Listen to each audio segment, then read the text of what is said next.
మీరు కొత్తగా business start చేయాలనుకుంటున్నారా? మార్చ్ 16, 17న హైటెక్స్ లో franchise India biggest ఫ్రో expo. Sir నమస్తే సార్, వెంకట హరిప్రసాద్ గారు. నమస్కారం విష్ణు గారు. సార్ హరిప్రసాద్ గారు, మార్కెట్లో మంచి బుల్ ర్యాలీ నడుస్తుంది. ఆల్ టైమ్ హై అనేది ఏ రోజుకి ఆ రోజు మారిపోతుంది. నిన్న మొన్న 70 గురించి మాట్లాడుకుంటే ఇవాళ 71 చేంజ్కి వచ్చేసింది మార్కెట్. సో మరి మార్కెట్లో ఈ బుల్ ర్యాలీ, బుల్ రన్ అనేది ఎప్పటి వరకు కొనసాగే అవకాశం ఉందంటారు ఈ జోరు? ప్రజెంట్ మార్కెట్ ర్యాలీకి 2 కారణాలు చెప్పుకోవచ్చు. ఒకటి, మన economy compare with other countries చాలా స్ట్రాంగ్గా ఉంది. రెండవది, ఫండ్స్ ఫ్లో ఎక్కువ ఉంది. అంటే ఫండ్స్ ఫ్లో మ్యూచువల్ ఫండ్స్ ద్వారా, మ్యూచువల్ ఫండ్స్ వల్ల every month around 15,000 to 20,000 crores mutual ఫండ్స్లో ఇన్వెస్ట్ చేస్తున్నారు పబ్లిక్. ఆ మ్యూచువల్ ఫండ్స్ ఇన్ టర్న్ దేని ఇన్వెస్టింగ్ ఇన్ స్టాక్ మార్కెట్. ఒకవేళ ఎఫ్ఐఎస్ వాళ్ళ స్టాక్ మార్కెట్ అమ్మినా కానీ గ్లోబల్ ఎకానమీ క్రైసిస్ ఉండటం వల్ల వాళ్ళు కొంతమంది ఎఫ్ఐఎస్ అమ్మినా కానీ ఫండమెంటల్గా కంట్రీ ఎకానమీ బాగుంది కాబట్టి మన డొమెస్టిక్ మ్యూచువల్ ఫండ్స్ కానీ ఇన్వెస్టర్స్ కానీ కొనటం వల్ల మార్కెట్ అనేది తగ్గలేదు. ఇంతకుముందు అంటే అరౌండ్ ఐ కెన్ సే 95-2000 మధ్య ఎక్కువ ఎఫ్ఐఎస్ ప్రాబ్లం ఎక్కువ ఉండేది. వాళ్ళు ఎఫ్ఐఎస్ కనుక ఎక్కువ కొంటే మార్కెట్ పెరిగేది, అమ్మితే మార్కెట్ తగ్గేది. కానీ ఇప్పుడు మన డొమెస్టిక్గా కూడా ఇన్వెస్టర్స్ నెంబర్ పెరిగింది, అలానే మ్యూచువల్ ఫండ్స్ పెరిగినాయి. మ్యూచువల్ ఫండ్స్లో పెట్టే ఇన్వెస్టర్స్ పెరిగారు. ఒకవేళ ఎఫ్ఐఎస్ డెసిషన్ వాళ్ళు అమ్మినా కానీ మన డొమెస్టిక్ మ్యూచువల్ ఫండ్స్ ఇన్వెస్టర్స్ కొనటం వల్ల మార్కెట్ అనేది పడట్లేదు. So that is one reason. Second reason, ఈ 2 రీజన్స్ వల్ల మన stock market is doing very well. రీసెంట్గా మనం చూస్తే రష్యా క్రైసిస్ కానీ, 2020లో చైనా కరోనా క్రైసిస్ కానీ, ప్రజెంట్ అమెరికాలో ఇన్ఫ్లేషన్ కానీ, డెట్ క్రైసిస్ వల్ల కానీ, సో ప్రజెంట్ మన ఎకానమీ స్ట్రాంగ్ పొజిషన్లో ఉంది. అందువల్ల ఎక్కువ మంది ఎఫ్ఐఎస్ కూడా మన ఇండియన్ మార్కెట్లో ఇన్వెస్ట్ చేస్తున్నారు. మార్కెట్ అందువల్ల స్ట్రాంగ్గా ప్రజెంట్ ఉంది. లాంగ్ రన్ అంటే ఇమీడియట్గా మార్కెట్ ఎలా ఉంటుంది అనేది చెప్పడం అనేది కష్టం. ఎందుకంటే మనం మళ్ళీ 2024 ఏప్రిల్ మేలో పార్లమెంట్ ఎలక్షన్స్ రాబోతున్నాయి. So elections one of the main factor market మీద ఉంటుంది. సో ఎలక్షన్స్ ముందు వరకు కొంత పాజిటివ్గా మార్కెట్ ఉండొచ్చు, కానీ ఎగ్జాక్ట్లీ ఎలక్షన్ ఒక 1 month బిఫోర్ మటుకి కొంత మార్కెట్ తగ్గే అవకాశం ఉంటుంది. ఎందుకంటే ఎలక్షన్ రిజల్ట్ ఎలా ఉంటుంది అనేది మనకి క్లారిటీ ఉండదు కాబట్టి. Mainly market index depends on మన కంట్రీ ఎకానమీ.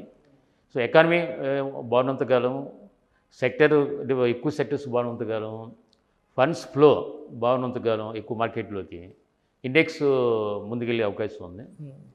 ఈ ర్యాలీ అనేది కొంతవరకు ఒక్కోసారి index correct rally index you may not give correct indication of the all companies appreciation. But so many companies index పెరగకపోయినా కానీ మిడ్ క్యాప్ కంపెనీస్ కానీ, small cap companies కానీ పెరిగే అవకాశం గ్యారంటీ ఉంటుంది. బట్ ఎలక్షన్ తర్వాత బీజేపీ కనుక కంటిన్యూ అయితే డెఫినెట్గా మార్కెట్ ఈ బుల్ రన్ స్టార్ట్ కంటిన్యూ అవుతుంది.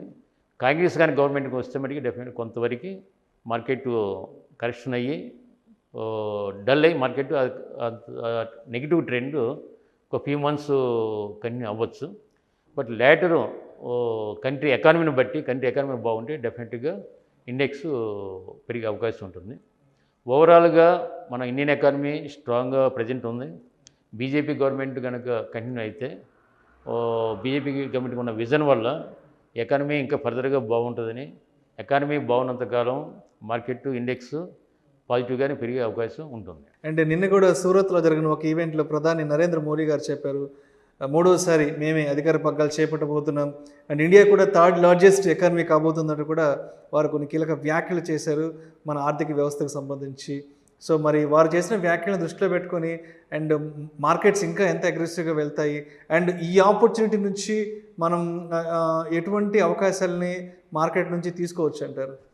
మోడీ గారిని ఒక పొలిటికల్గా పాలిటిక్స్ పక్కన పెడితే పర్సనల్గా మోడీ గారు ఇంటెన్షన్ నేను డెఫినెట్గా నమ్ముతాను. హ్యావింగ్ గుడ్ ఇంటెన్షన్, కంట్రీని ఒక ముందుకి ఆర్థికంగా కానీ సోషల్గా కానీ ఎకనామిక్గా కానీ ముందు తీసుకెళ్ళాలనే ఇంటెన్షన్ ఉందని ఇది నమ్ముతాను.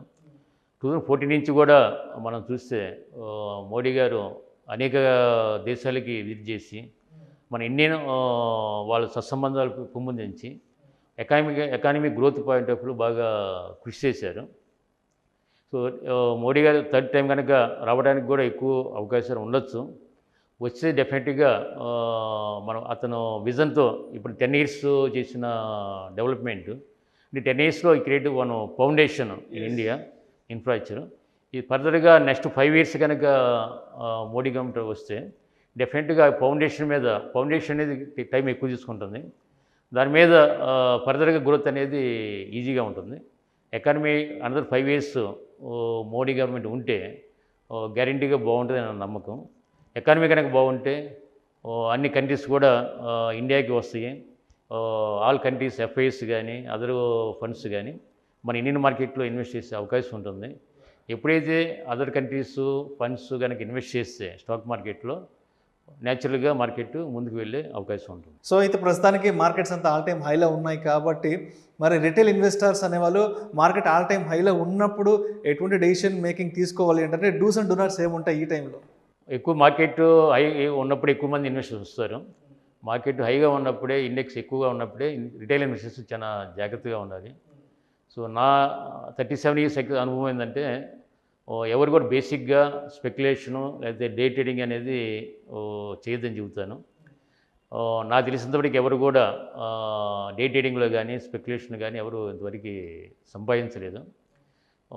కాకపోతే రీసెంట్గా టెక్నాలజీ పెరగడం వల్ల ఆల్గరిథం అలా టెక్నాలజీ వల్ల కొంతమంది ఆ టెక్నికల్గా గ్రాఫ్స్ ద్వారా కొంతమంది సంపాదించి ఉండవచ్చు. బట్ ఓవరాల్గా మై సజెషన్ గ్యాంబ్లింగ్ ల్యాండ్ కానీ డే ట్రేడింగ్ కానీ స్పెక్యులేషన్ కానీ చేయకూడదు.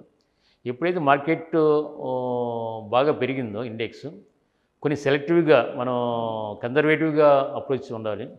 వెరీ ఫ్యూ సెక్టర్స్, మంచి మేనేజ్మెంటు, ఫండమెంటల్ స్ట్రాంగ్గా ఉన్న కంపెనీస్ ఏవైతే ఎక్కువ రేటు పెరగని షేర్స్ ఉంటాయో స్టిల్ కొంత షేర్స్ అండర్ వాల్యూ ఉంటాయి. అలాంటి షేర్స్ని సెలెక్ట్ చేసుకొని జాగ్రత్తగా ఇన్వెస్ట్ చేయాలి. So we should not go along with market. Thank you so much Venkata Hariprasad గారు. మార్కెట్స్లో ఈ బుల్ ర్యాలీ అనేది ఎప్పటి వరకు కొనసాగే అవకాశం ఉంది, మార్కెట్ ఆల్ టైమ్ హైలో ఉన్నప్పుడు రిటైల్ ఇన్వెస్టర్స్ అనే వాళ్ళు ఎటువంటి జాగ్రత్తలు తీసుకోవాలనే అంశం గురించి మీ విశ్లేషణ ద్వారా ప్రేక్షకులకు చాలా చక్కగా తెలియజేశారు. Thank you so much sir. Thank you అండి. Thank you.